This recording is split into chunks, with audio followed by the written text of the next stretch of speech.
হরে কৃষ্ণ।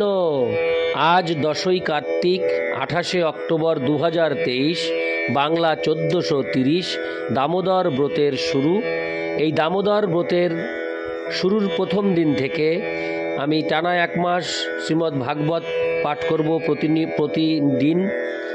আজ প্রথম দিন দামোদর ব্রতের। আমি আজ পাঠ করছি শ্রীমদ্ ভাগবতের 2য় স্কন্ধ 4th অধ্যায়ের শ্লোক 21 ও 22। নমামি শরং সচ্চিদানন্দরূপং লসৎকুণ্ডলঙ্গকুলে ভ্রাজমানম যশোদাভিয়োলুখো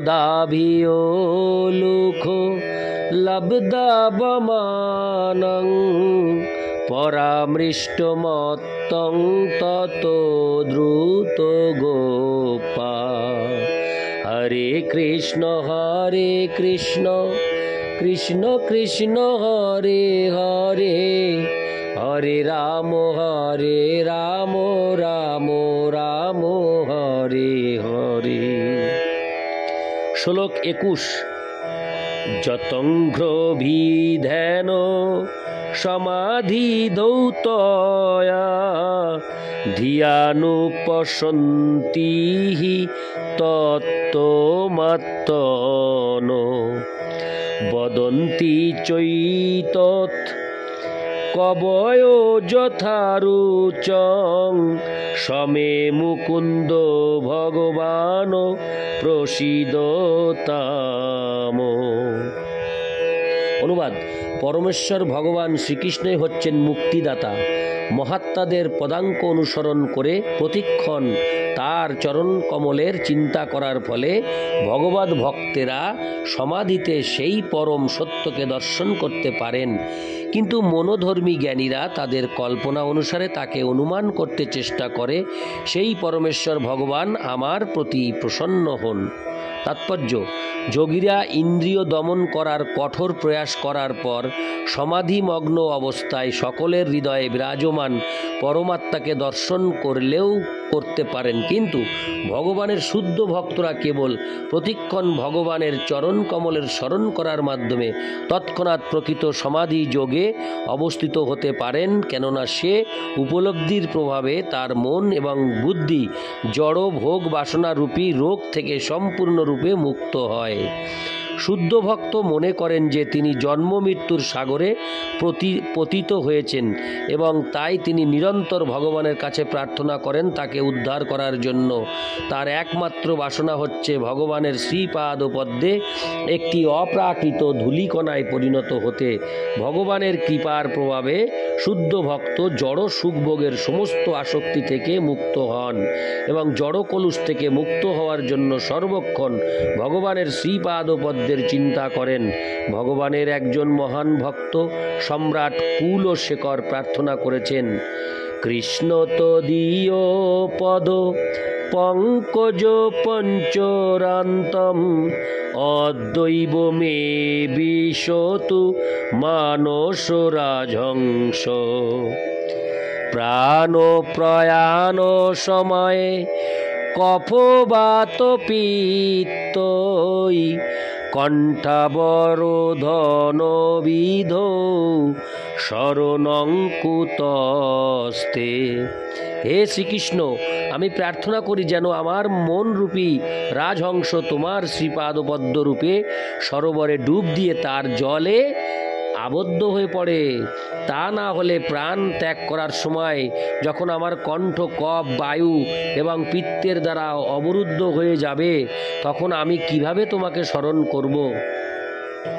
হংস এবং মৃণালের মধ্যে ঘনিষ্ঠ সম্পর্ক রয়েছে, তাই এই উপমাটি অত্যন্ত উপযুক্ত হয়েছে।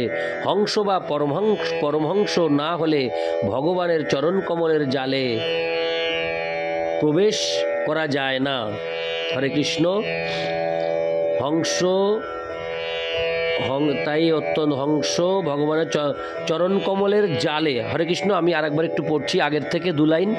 হংস এবং মৃণালের মধ্যে ঘনিষ্ঠ সম্পর্ক রয়েছে, তাই এই উপমাটি অত্যন্ত উপযুক্ত হয়েছে।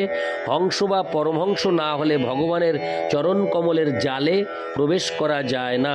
ব্রহ্মসংহিতায় যে বর্ণনা করা হয়েছে, মনোধর্মী জ্ঞানীরা তাদের পাণ্ডিত্যের দ্বারা চেষ্টা করেও অনন্তকালে স্বপ্নেও পরম তত্ত্বকে জানবার কথা কল্পনা করতে পারে না। এই প্রকার জ্ঞানীদের কাছে প্রকট না হওয়ার অধিকার ভগবানের আছে, যেহেতু তারা ভগবানের চরণ কমলরূপী মৃণালের জালে প্রবেশ করতে পারে না। তাই বিভিন্ন মনোধর্মীর বিভিন্ন সিদ্ধান্ত রয়েছে এবং চরণে তারা একটা অর্থহীন বোঝাপড়া করে নিয়ে তাদের রুচি অনুসারে সিদ্ধান্ত করে যে যত মত তত পথ। কিন্তু ভগবান কোনো দোকানদার নন যে তিনি তার সব রকম মনোধর্মী খরিদ্দারদের মনোরঞ্জন করার চেষ্টা করবেন। ভগবান হচ্ছেন পরমেশ্বর এবং তিনি কেবল তার কাছেই পূর্ণ শরণাগতি দাবি করেন। শুদ্ধ ভক্তরা কিন্তু পূর্ববর্তী মহাজনদের বা আচার্যদের পদাঙ্ক অনুসরণ করে স্বচ্ছ মাধ্যম রূপী সদ্গুরুর মাধ্যমে পরমেশ্বর ভগবানকে দর্শন করতে পারেন। শুদ্ধ ভক্তরা কখনো মনের আকাশকুসুম কল্পনার মাধ্যমে ভগবানকে দর্শন করার চেষ্টা করেন না, পক্ষান্তরে তারা আচার্যদের পদাঙ্ক অনুসরণ করেন।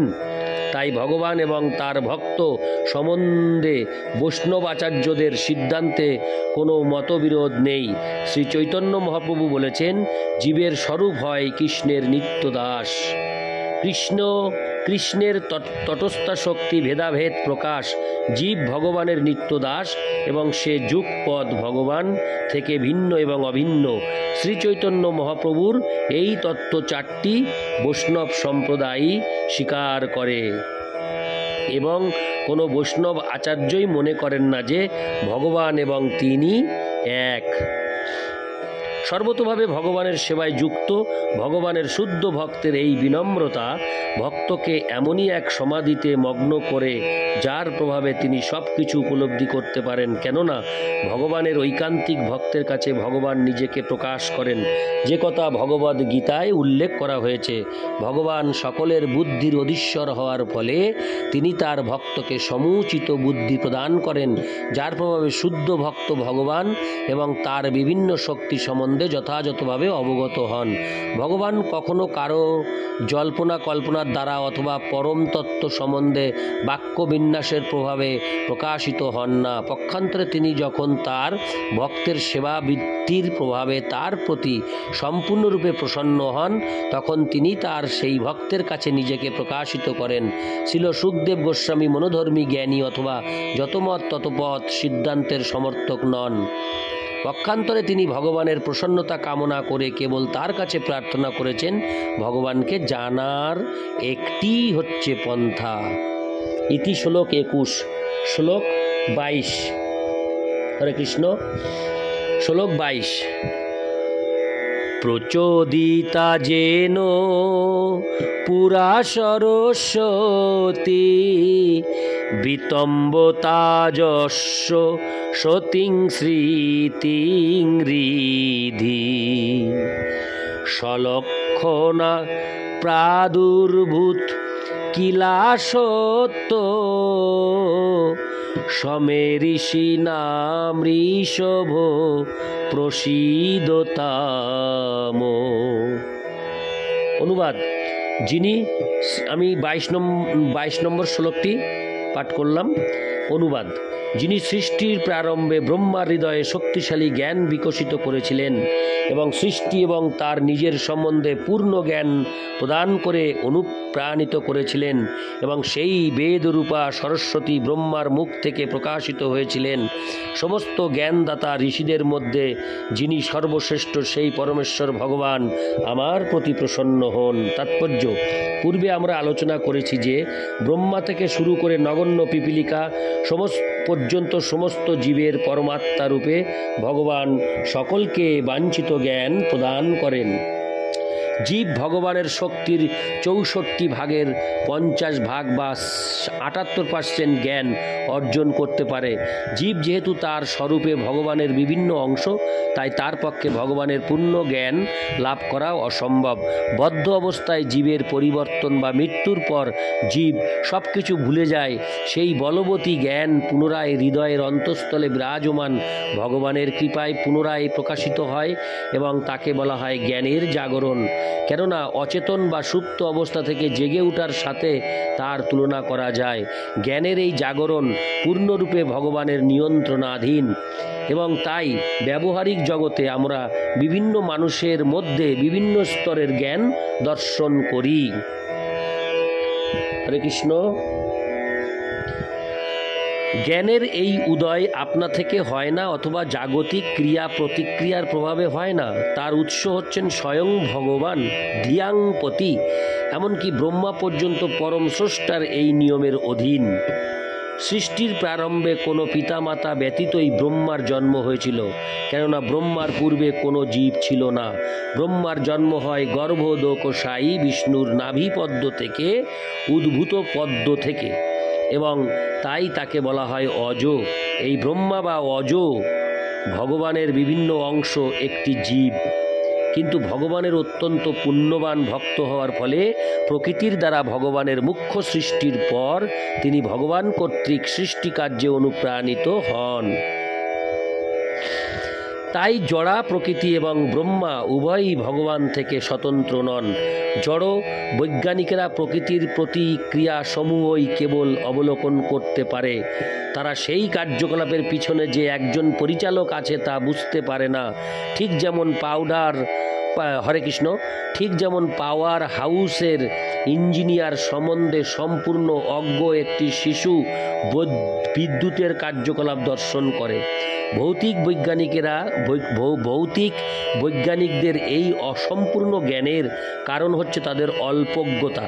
তাই বৈদিক জ্ঞান প্রথমে ব্রহ্মার হৃদয়ে প্রদান করা হয়েছিল এবং সেই জ্ঞান ব্রহ্মা বিতরণ করেন। নিঃসন্দেহে ব্রহ্মা হচ্ছেন বৈদিক জ্ঞানের প্রবক্তা, কিন্তু প্রকৃতপক্ষে ভগবানই তাকে এই দিব্য জ্ঞান লাভের জন্য অনুপ্রাণিত করেন, কেননা এই জ্ঞান সরাসরিভাবে ভগবানের থেকে অবতীর্ণ হয়েছেন। বেদকে তাই বলা হয় অপৌরুষেয়, অর্থাৎ কোনো সৃষ্ট জীব থেকে তার উদ্ভব হয়নি। সৃষ্টির পূর্বেও ভগবান ছিলেন এবং তাই ভগবানের এই বাণী হচ্ছে অপ্রাকৃত শব্দ তরঙ্গ। প্রাকৃত এবং অপ্রাকৃত এই দুই প্রকার শব্দ তরঙ্গের মধ্যে এক বিরাট পার্থক্য রয়েছে।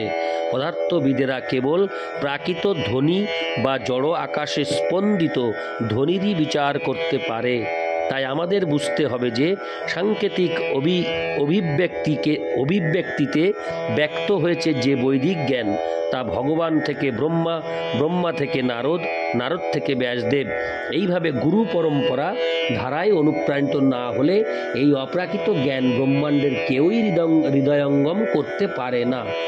বৈদিক মন্ত্রের প্রকৃত অর্থ কোনো জড় পণ্ডিত অনুবাদ অথবা প্রকাশ করতে পারে না।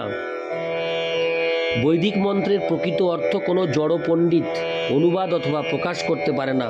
সদ্গুরু কর্তৃক দীক্ষিত বা অনুপ্রাণিত না হলে তা কখনোই হৃদয়ঙ্গম করা যায় না।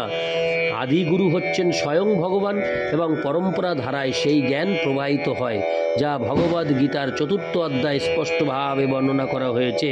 অতএব বৈধ পরম্পরার মাধ্যমে প্রাপ্ত না হলে সেই মন্ত্র নিষ্ফল। যদিও তিনি জড়জাগতিক শিল্প, শাস্ত্র এবং বিজ্ঞানে তিনি মহাপণ্ডিত হতে পারেন। ছিল সুখদেব গোস্বামী তার হৃদয়ের অন্তঃস্থলে বিরাজমান ভগবান কর্তৃক অনুপ্রাণিত হয়ে তার কাছে প্রার্থনা করেছেন যে সৃষ্টি সম্বন্ধে মহারাজ পরীক্ষিতের প্রশ্নগুলির উত্তর তিনি যেন যথাযথভাবে দিতে পারেন। সদ্গুরু জড় পণ্ডিতদের মতো মনোধর্মী অনুমানকারী নন। পক্ষান্তরে তিনি হচ্ছেন শ্রোত্রিয়ম ব্রহ্মনিষ্ঠম। ইতি শ্লোক 22। আমি এই অডিওতে শ্লোক 21 ও 22 এই দুটি শ্লোক পাঠ করলাম। নমামি শরং সচ্চিদানন্দরূপং লসৎকুণ্ডলং গোকুলে ভ্রাজমানম যশোদাভিয়োলুখ লাব্ধবমানং পরামৃষ্টমত্তং তত দ্রুত গোপা। হরে কৃষ্ণ।